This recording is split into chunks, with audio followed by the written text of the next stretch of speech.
One of my favorite native trees here is called the goosefoot maple, or the moosewood maple, I think it's also called, but I know it as the goosefoot maple, Acer pennsylvanicum. And its trunks are green, and that's because it's an understory tree that photosynthesizes with its trunks. It's meant to be in the dappled understory light.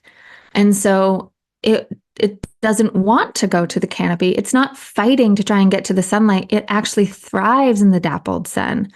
So this idea that this is where we all want to go, we all want to get up to the top, it limits us. And we see it in the way that we are taught that success has to look a certain way, that the small life, the quiet life, the simple life is somehow presented to us as a sort of, oh, it's too bad that she couldn't make something bigger happen, right?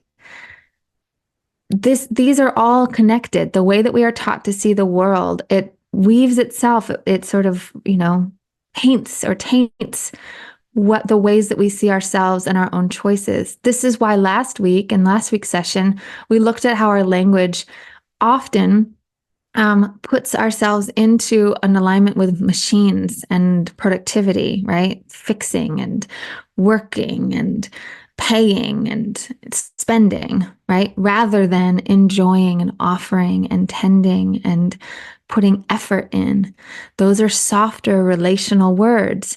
In this way, too, if we think of the trees as competing for sunlight, then it makes sense that we should feel that we have to compete for what's ours. But trees form interspecies communities of mutual aid. And that makes them beautiful teachers. We can go to them to be taught.